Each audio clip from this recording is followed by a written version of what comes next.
Então tá, meu nome é Carolina, eu fiz um artigo sobre privacidade e o nome do artigo é Privacidade na Era Digital à Luz da Constituição Federal.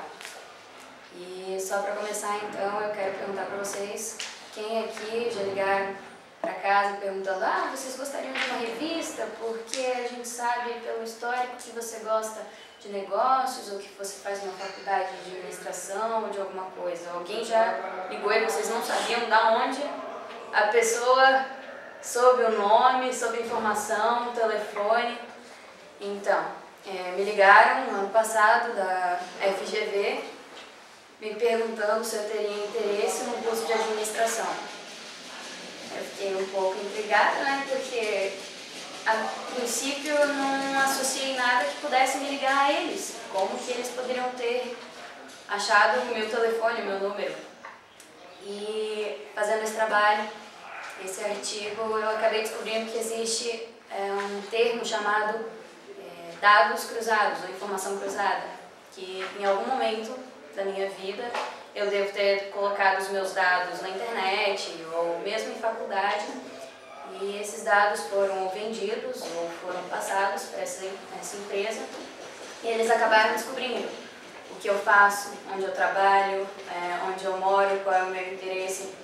Então, muito do meu eu foi rastreado pelas informações que eu passei sem querer.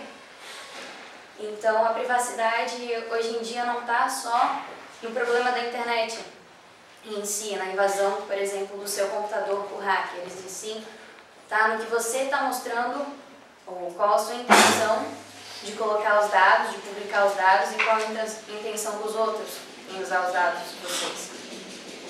Voltando agora para a privacidade, para a história da privacidade, ela começou, na verdade ela não começou, mas teve um conhecimento maior na época que a burguesia escolheu não ficar próximo aos feudos. Ela resolveu ter a sua própria propriedade, ter uma privacidade, ter a solidão, a separação do convívio social. Então, foi a partir desse momento que um dos conceitos de privacidade surgiu, que foi o direito à solidão, o direito a você estar sozinho. E foi em 1890, se eu não me engano, que em Harvard eles publicaram um artigo que falava sobre a privacidade.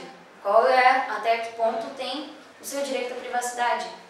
E antes disso, o que tinha sido comentado é até que ponto a sua imagem pode ser divulgada. Porque uma irmã de um artista muito famoso morreu e ela tinha pedido no leito de morte para que ele a desenhasse quando tivesse morrido. E ele desenhou, só que essa imagem começou a ser publicada em toda a cidade, começou a ter o uso abusivo e a venda indiscriminada da imagem dela. E a corte francesa resolveu dizer que isso era proibido, que aquela imagem deveria ser recolhida, e isso estava abusando o direito da imagem da defunta. Então, caminhando para os dias de hoje, a privacidade passou desse direito de ficar só para o direito do controle da sua informação. O que você quer que os outros usem com o que você está passando de dados.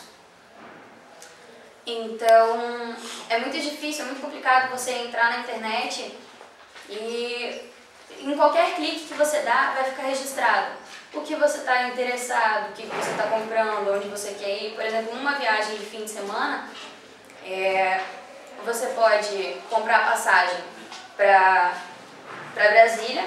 De Brasília você quer ir para Caldas Novas, você aluga um carro, isso tudo você está passando no cartão. Você fez a compra pela internet, a empresa registrou o seu destino. Você alugou o carro, outra empresa anotou a sua carteira de motorista, quanto tempo você tem e quanto vai ser o seu seguro.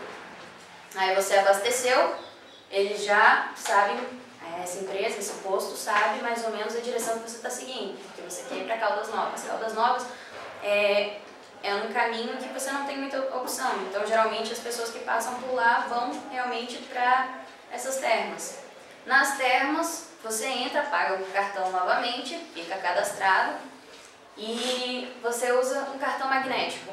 Esse cartão magnético registra o que você come, o que você bebe, quais parques você frequenta. Então, querendo ou não, você está ficando registrado na internet. E na internet, nos computadores, os seus dados estão sendo mapeados. Então, dependendo de onde essa informação cair, ou quem resgatar essa informação, vai ser usada por um lado negativo, para um mal. Não sei se vocês aqui leram, mas muitos devem ter lido 1984, do George Orwell, que ele mostra como que essas informações podem ser usadas, mas impondo uma tirania. Como é que a privacidade pode ser delimitada. Não, delimitada não, usada. Eu não sei se vocês também lembram, ou ainda está acontecendo, a gripe suína. O Google, ele estava disponibilizando um mapa, mostrando quais eram as áreas de maior enfoque da doença, a partir da entrada dos visitantes, quem visitava o site de pesquisa, da onde tinha mais entradas. Por exemplo, se a Cidade do México tinha mais entradas, então aquilo lá era um foco. Então essa informação ele acaba usando sem querer para prejudicar a cidade, porque a cidade tinha um comércio baseado no turismo, tinham indústrias que faziam agronegócios com eles, então, querendo ou não, essa informação que ele divulgou pode ter prejudicado, sim, a cidade. Então, o meu artigo é para mostrar até que ponto ou em que pé está a lei e quão rápido é a informação. Que você pode publicar uma informação aqui, essa informação já vai estar na China amanhã ou mesmo em segundos, e a legalidade desse processo não leva segundos, leva dias, meses, anos, então o processo legal não está acompanhando o progresso tecnológico. E a nossa Constituição de 88 foi a primeira que previu explicitamente esse direito à privacidade. Então, até esse ponto fica um pouco complicado, porque em 88 para 2009 é muito tempo de progresso que aconteceu para que um único artigo preveja tudo que já foi criado. Todos os processos que já se passaram, todas as informações que você já deu e todas as pessoas que já estão manipulando. Então, fica um pouco difícil você legalizar ou regulamentar a internet, porque ela não tem limite material, só que você pode regulamentar o uso da informação.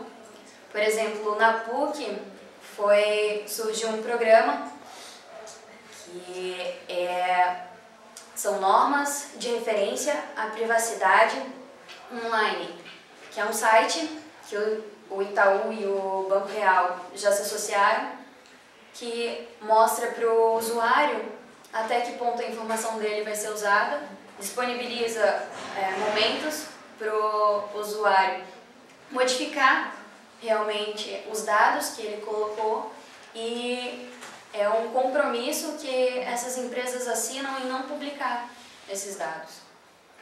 Então, é isso.